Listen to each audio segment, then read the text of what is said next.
Welcome to All Right in Sin City, a podcast about writers and writing in the Windsor-Detroit region. Your podcasters today are Sarah Jarvis, former bookseller, publishing rep, and literary festival chair. Kim Conklin, Windsor-based writer and filmmaker. and me, Irene Moore Davis, author, educator, and local historian.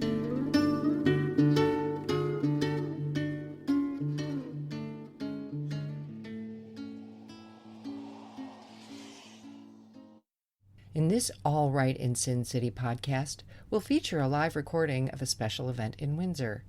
Today, you'll hear part one of a recent interview with award-winning fiction author Casey Plett, recorded at Biblioasis. Interviewing Casey is Windsor poet Vanessa Shields. Casey Plett is the author of the short story collection A Safe Girl to Love and the novel Little Fish, which won the Amazon Canada First Novel Award. She's also the co-editor of the anthology Meanwhile Elsewhere, science fiction and fantasy from transgender writers, and she wrote a column on transitioning for McSweeney's Internet Tendency. Casey's essays and reviews have appeared in the New York Times, Maclean's, The Walrus, Plentitude, and the Winnipeg Free Press. She is the winner of a Lambda Literary Award for Best Transgender Fiction, and she was a past finalist for the 2015 Dane Ogilvy Prize for LGBTQ Emerging Writers. She lives in Windsor, Ontario. She's being interviewed by Windsor author Vanessa Shields. So thank you very much for coming. Our intention today is to really get to know Casey about and her writing life. So we're going to start, in childhood and work our way up. And then we're going to have time at the end also if you guys have questions, because that's important too. If there's something that you want to ask her, we'll give you the opportunity to do so. And then, of course, there are books to be sold and signed.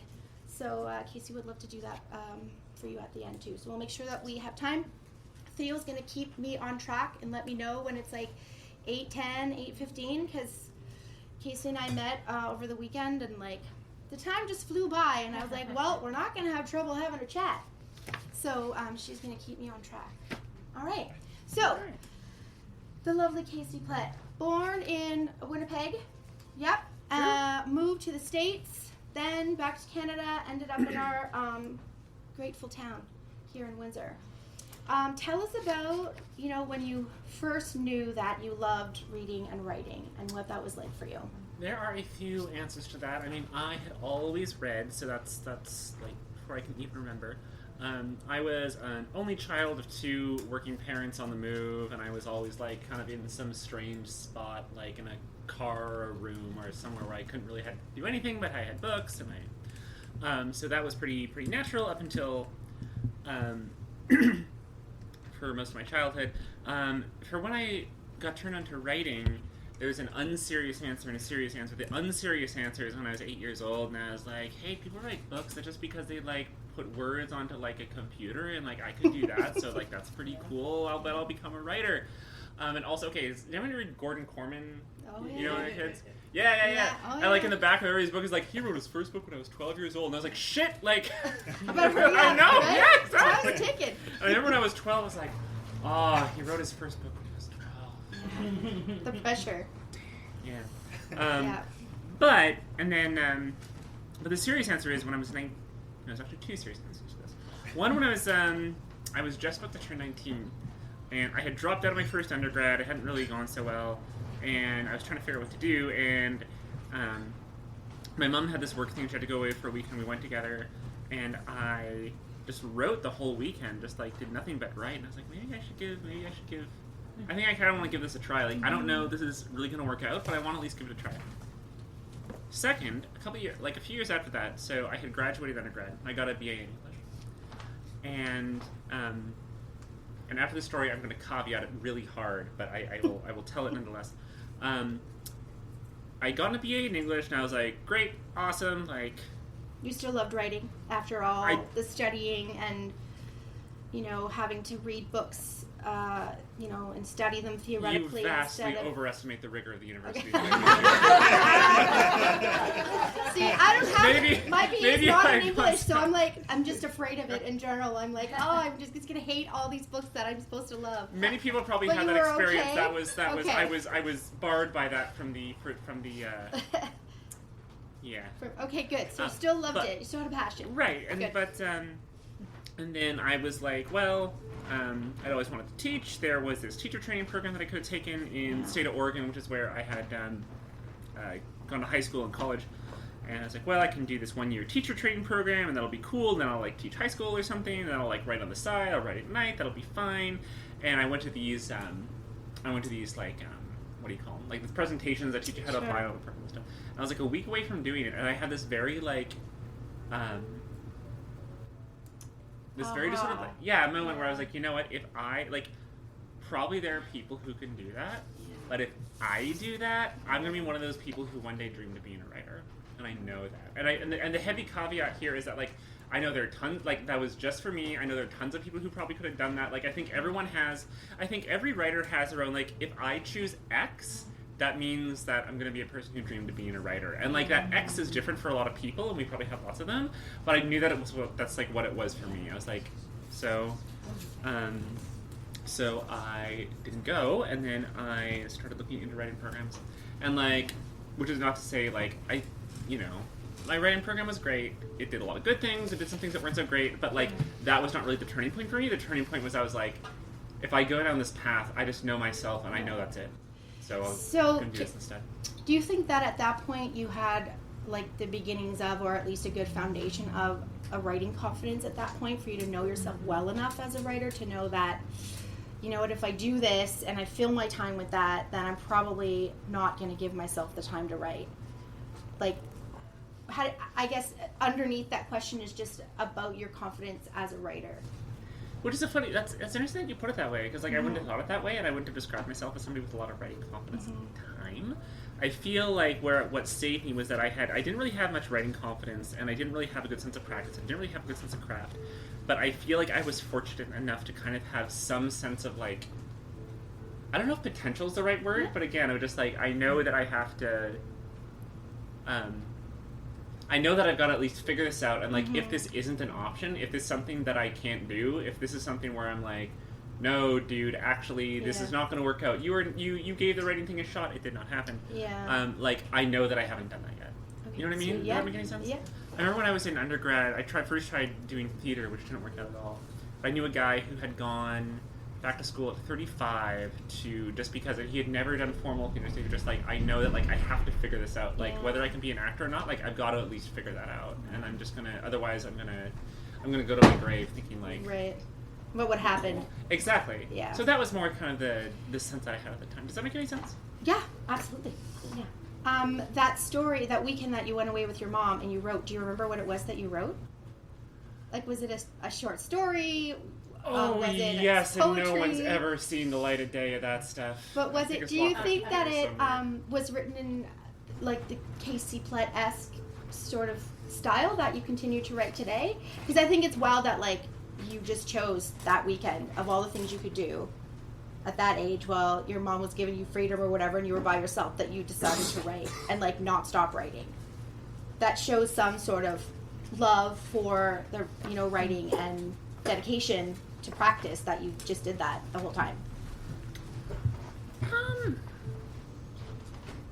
I think more what happened is that I had this realization that this is something that if I don't do, I it needs to happen. I don't really enjoy the act of writing. It's not really something that it causes me any great joy. You're gonna have to expand on that. Okay. Is it? But it is something where I feel I have to do this, and if I don't do this, I'll feel bad about myself. And when I are in a certain, not in a superficial way, in a very deep sense. Yeah. And when I do it, then I feel something has happened that has made me at peace. Yeah. There's a relief. Yeah, exactly. Yeah. Stuff's gotta get made. Yeah, exactly. Says the artist, of course. Yeah. So, do you think that? So, one of the things that you do in your writing life is read other people's work, support other writers, share other writers, review other writers' books. Do you think that you learned, how to read and critique a book while you were at Columbia, and that enabled you to be able to be perhaps a different reviewer in that way because you had... Okay, go.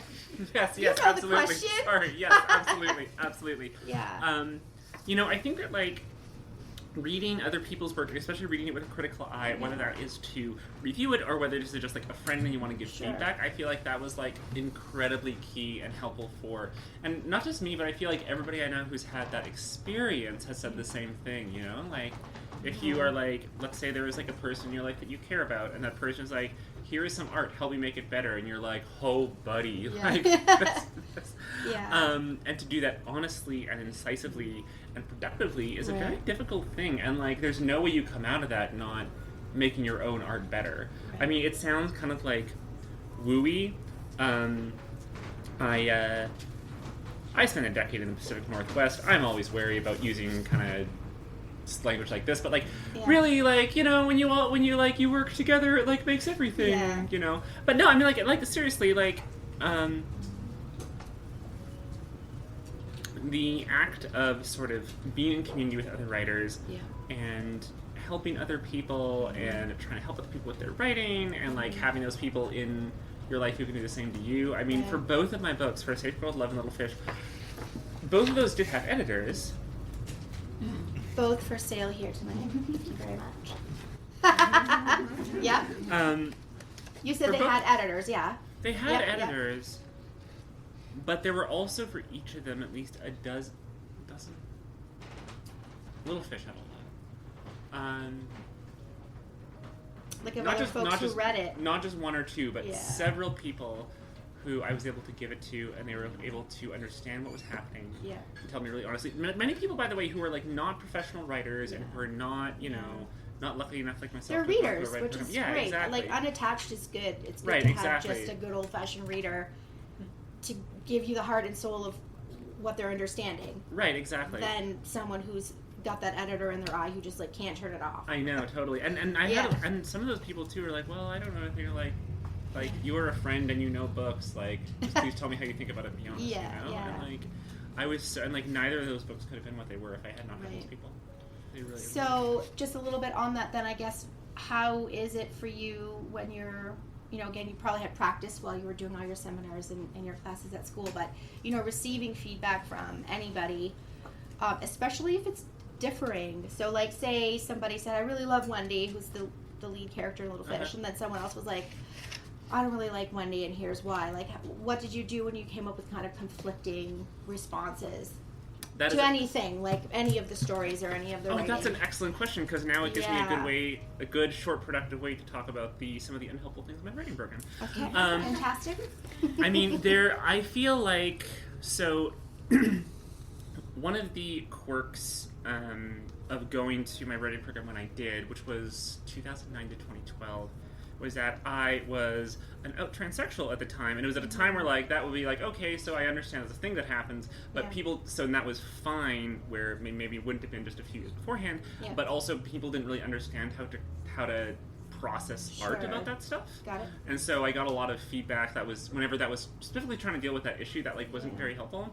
And so I feel like I learned very early on to like sort of separate, like, okay, what like side A of this critique is really helpful. Yeah. There's also a side B where like you don't get it, and maybe I'm just going to put it over here. Got it. And I mean, to an extent, that is just a synecdoche of what every writer and artist has to deal with, right? Because like not all feedback is helpful. Not everything is going to be. I had a teacher once who said that like, if you take every single critique somebody gives you and you try to incorporate it all, that's writing by committee. That's Time Magazine. So I feel like I was lucky enough to have a sense early on of like knowing how to like knowing when a critique was like, oh crap, they just fixed my book, like thanks, and when to be like, I know where this is coming from, and maybe it's not, maybe I'm just going to leave it over here. Does that make any sense? Yeah, absolutely. That's good. I find that hard to do. I'm always super sensitive to everything everybody says, so I always want to try and incorporate everything, but a lot of times it doesn't work. And as a writer, I feel like there are certain characters or choices that I make that I'm like are untouchable. Yeah. Even if like 10 people said they hate it, and I love it, and like everybody said that, but I love it. It's like part of what the soul of the story is. Yeah. That's when it's hard to be like, oh my god, all these people don't like it, but this is the one thing that I don't want to change. So it's so sometimes hard, right? that happens too, and I think you just have to sort of like, that speaks a little bit to the practice of the confidence of your own writing, right? And like knowing your writer's voice and being able to cultivate that as you go. Totally, But right? it can be jarring. Like, I don't know if you ever felt jarred when you were getting some of the feedback and just were like, Oh my shit, goodness, what all am the I time, and still. beep that part out. You know, like, I've been swearing a because bunch, it I'm could so be like, apologize. I don't believe in writer's block, so you can tell me what you think about that. But it's definitely a blockage on some level to sort of have to step back and be like, okay, what am I going to do about what everybody's saying? Right, I mean, it's so hard to modulate, right? Because Yeah. either you're like, oh, like, they're right, everything's bad, this is terrible, I'm terrible, my life is Sure. terrible, I'm a bad person, Yeah. right, you know? And it's Yeah. also be like, well, whatever, they just don't get it. So, Yeah. like, being able to modulate and sort of, like, Yeah. hold these things in one Yeah. space is so difficult, you Yeah. know? Time helps. it Leaving it does. alone also helps. Totally, completely. So let's talk about, so your first collection is a collection of short stories, a couple of which the short stories you had, like, are years old, like you were writing them for a while, or you've had them written for a while. So maybe talk about the choice of what short stories that you decided to submit into the manuscript. And then after that, we can talk about the difference in genre, because so the first one is a collection of short stories, and then you Yes. shifted to a novel. So how you made that transition, and knew, okay, this is not a short story, this is a novel. Yeah, absolutely. So when Yeah. I was writing my first book of short stories, The Safe World of Love, there's a few. I think there was a point. It's actually funny. There was a very much of a turning point where there was a course of like over 3 years where I had like written a story here, a story there, and I want to say about a third of what's currently in that book had been written. And then there was a thing where I was like, I have a book of short stories. I know how this wants to come together, and I really love like connected, linked short stories where it's Yeah. like it reads. You know, it's almost like an album that holistically, like you can. You know, it's made up of separate There's a parts, but thread different- that yeah, pulls exactly. all through, yeah. And there's, again, I think it was about a third. I had done about a third of those stories when I was like, this is what I'm doing. And then I wrote the rest 2/3 very quickly. I think like within a year. Wow. The first draft of it. Got it. How I decided to write, and then there were some like, few short stories that I had written earlier that I was like, these aren't great. These don't quite fit here. Yeah. And I'm really, and you know, it's funny. I was actually at the time I remember being like, well, I should put them in anyway. I mean, I wrote them and published them, but I was like, and I'm so glad I resisted that temptation. Kind of like, you know. Because you love all your babies, but you can't I know include all your babies. Oh, I don't love all my babies, actually. That's funny. So, and some of them are shorter than others. Some of them are quite long. Like, could absolutely, I felt like you could have just kept writing and writing. Thank you. And you mentioned when we chatted last time just that, like you just knew, like, this one was done, so I'm going to stop. That So happened. tell me a little bit about that, too, that you just innately know, okay, this one's done. Yeah. With the exception of one story, that was what happened with all of them. And for me, there was just this like, you know, there would always be points in my process where I'm like, well, I'm not really sure what comes next. I'm gonna have to think about that, or like Yeah. I don't really see it. And there was a point where like for each story, I was like, oh well, like what if nothing comes next because the story's done. Got it, sure. And I just listened to every point where I was like, well, well, maybe it's done. Yeah. Um, Did you do that and then start something else and then come back and write a little bit more, or still knew, okay, that one's done? I would often like edit in the middle and get, but in Yeah. terms of like, this is the end of this. Yeah. That was always pretty clear to me, and like, because I would always have these sort of movies in my head of like, this is what happens afterwards, like this is what Yeah. happens to Sophie after this happens, this is what happens to Zoe after this thing is done. But I was like, I know what happens to these characters, but for what's actually happening on the page, this ends here. Wow. Like the last the penultimate Nice. story in A Safe World of Love. Good word. Thank you very much. No big deal. I had this whole, which is about this young girl and her mom. I had this whole. It ends with the girl and the mom going out to look for this. Spoilers. Anyway, And I had this whole like vision afterwards of like what happens, and I think happens to the mom, and then and I still believe that happens, in terms of like the cosmic sense of where the story goes. But there was a point where I wrote a final scene, and I was actually like, oh, like this is actually the ending because this is the important thing. This is the thing that I want to leave on. Wow. Yeah. Did you study the short story form when you were at school, like either in your undergrad or afterwards? I took a couple like fiction classes when I was an undergrad. In graduate school, I actually was in nonfiction workshops the whole time. So no. So what drew you to that format? There was a call out for submissions for Topside Press, who published my first book. They didn't call it submissions of short fiction. Yeah. And I was struggling with a bunch of nonfiction right at the time. I was like, I'll write a short story, why not? Like, sure, that sounds great. I get to make crap up. Like, awesome. Yeah. And I had liked writing fiction when I was younger, and I hadn't for years.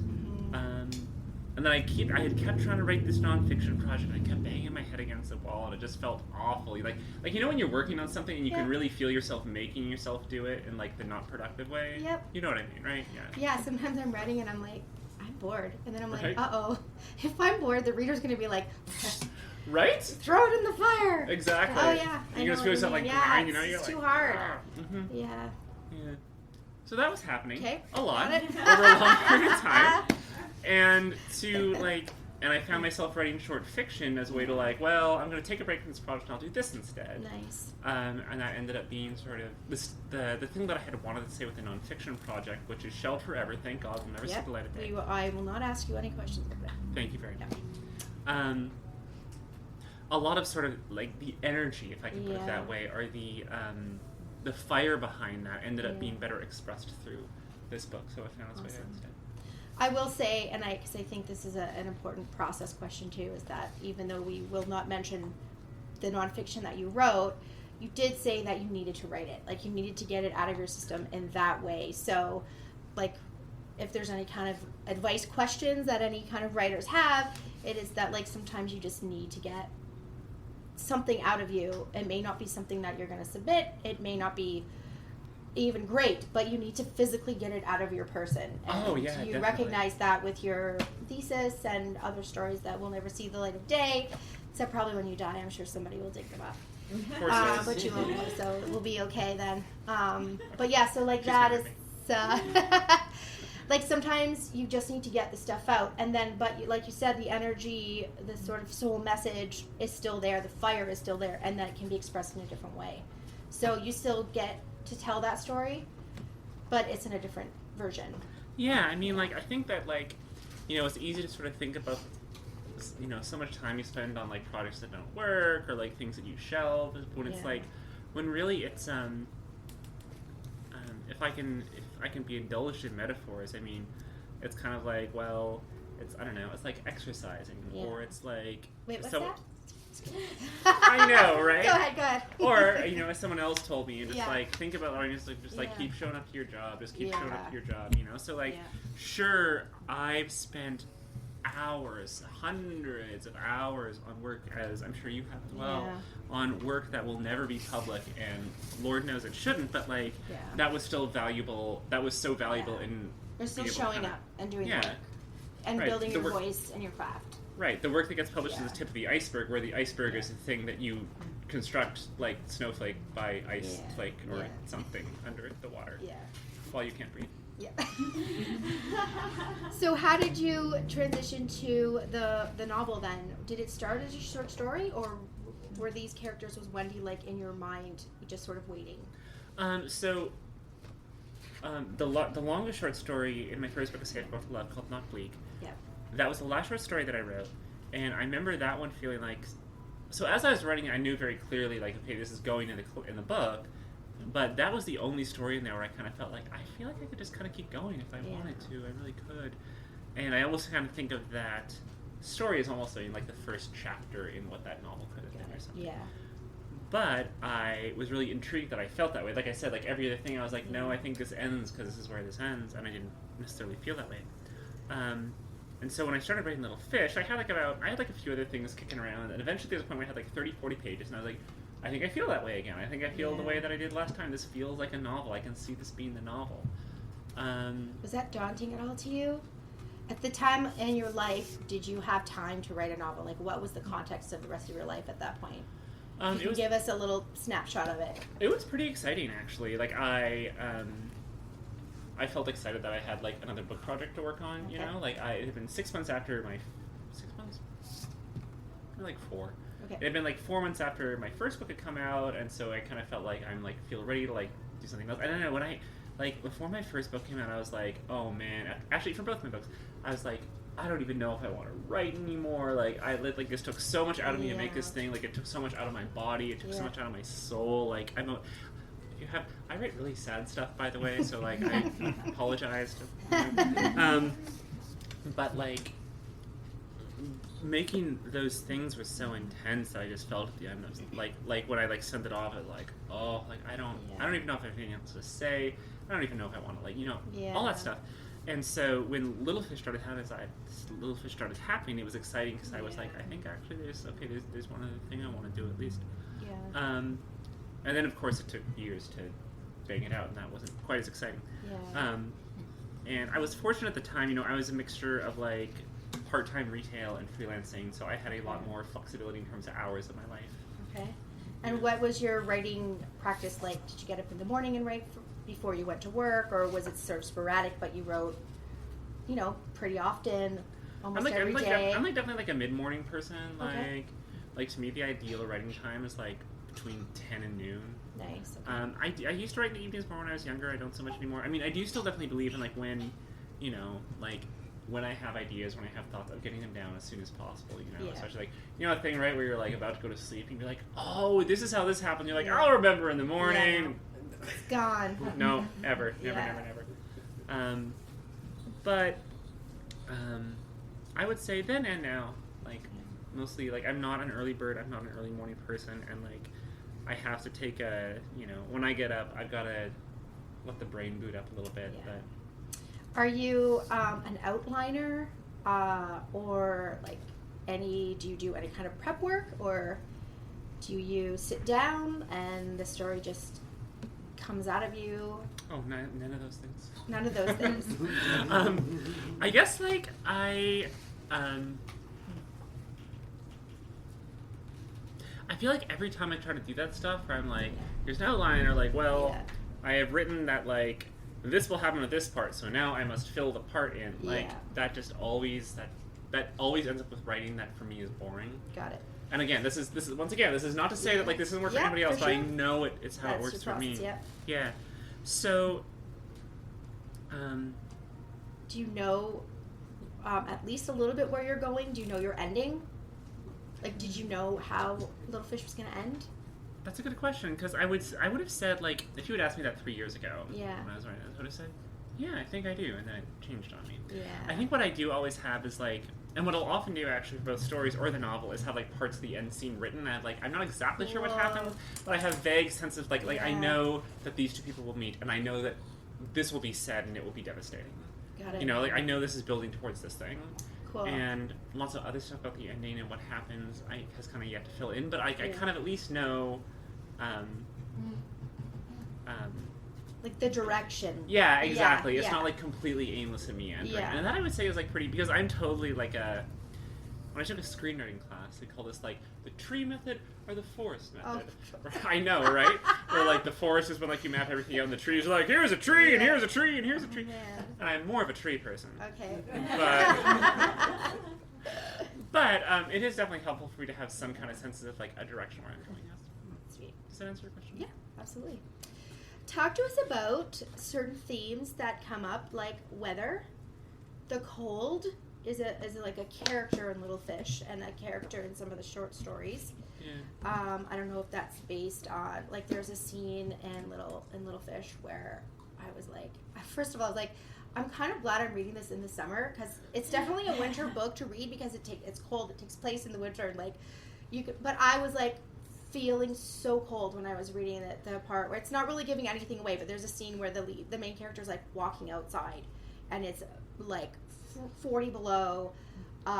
She's drunk, which probably helped, but like I know the cold that you were writing about, where you're just like your body and brain, there's a disconnect. Like the only thing that's connected is your brain is telling your legs to go, because if you felt how cold you were, you'd like die. So I don't know if you felt that. Also, we had a good laugh when we talked about this too, but I'm like, when I read things, I'm a literal reader, and I'm always like envision the author, especially if I know them, as the character in the book. So like, I got the book, I met Casey, I'm like, okay, so Casey's Wendy, so I'm reading the book, and I'm like, oh my god, I'm so nervous to meet her. Oh my god, did she do all this?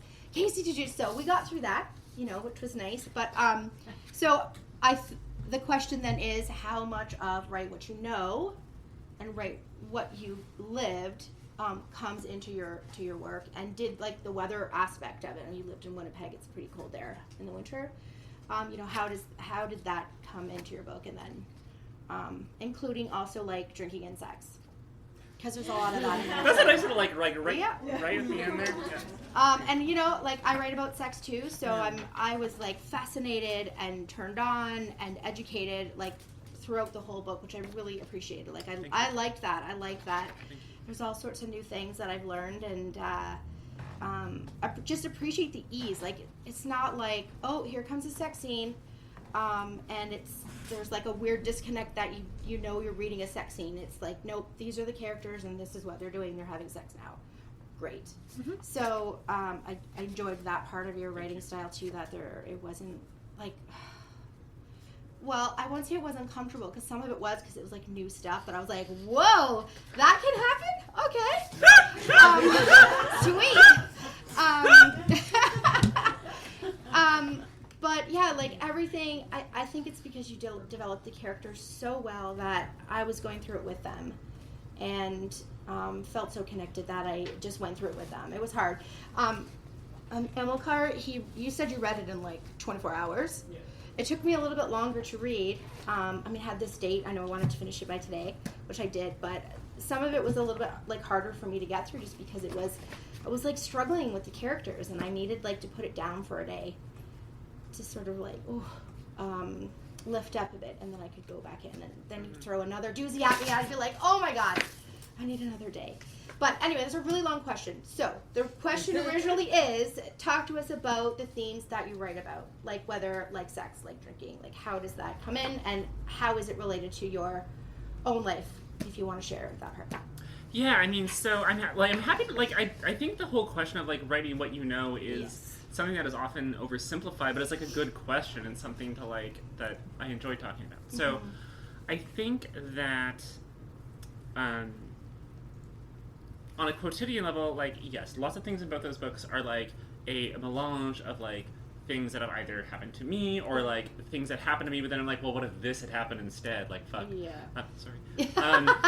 And like, well, like, or this is something that I saw happen to a loved one, or this is something that I have, seen or a lot of people experience. Yeah. But that's not the whole wisdom of write what you know for me doesn't quite capture that, because and there's a lot of things in both those books that have never happened to me and are like not things I've experienced. But I do think that there is the reason write what you know in fiction, which is by definition writing about things that aren't true. Right. The reason why that is valuable is not because of something so simple as like, well, a thing happened in your life, so you put it on paper and you change the names and you're like, gravy. The reason that is meaningful and helps is when write what you know comes from a certain kind of emotional truth. Right. So I'm going to back up to my first book for a bit. One of the most like of all the things I've written, one of the things that has seemed to have like provoked so much of a reaction in readers over the years has been a story about a depressed girl who lives with her cat who talks to her. Yeah. And there's also like there's other stuff that happens in the story, but was so obviously like by definition that is not a thing that I've experienced. And actually lots of other but so many people seem to have connected with that story because of certain sort of like emotional truths that I hoped went into it, and that was very real. Yeah. So see, I told you, like it's they're not kidding. So that's where I think write what you know is helpful. Like to take a again a more quotidian example. So plenty of the main characters in Little Fish, Wendy and Sophie both, have a lot of surface level similarities to myself. Yeah. one thing that it doesn't is that Winnie, the protagonist, has lived in Winnipeg all her life, and I haven't. Like, I was born there, but I've actually lived there, like, far less than half my life. Okay. So on one level, that's like, I don't know what it's like to live in the same 5 square miles. How did you know all the 30 years of streets? Did you existence. like have Google Maps up and because it? I wrote like one- you know the area. Oh, I'm assuming you know the area well, the streets that they were on, and Well, one of the things actually, I mean, like, cold. so I lived there when I was a kid. yeah. And in a lot of these circumstances of Wendy's childhood, and then I moved away when I was very young, and I moved back as an adult, and Winnipeg never changes ever. So, like, and it was It's the wild how same. many things at, like, that point of my life, which, like, was never, no one took photos, like, Yeah. nobody also really, in my life, I didn't really want to talk about stuff that was Yeah. happening during that point, was, like, all, like, viscerally came back to me. It was like, oh, right, like, this was actually a part of my life. I wasn't making it up. I wasn't imagining it. So, Yeah. a lot of that feeling went into Little Fish, even though that is not an experience that any of those characters have. Does that make any sense? Yeah. Yeah.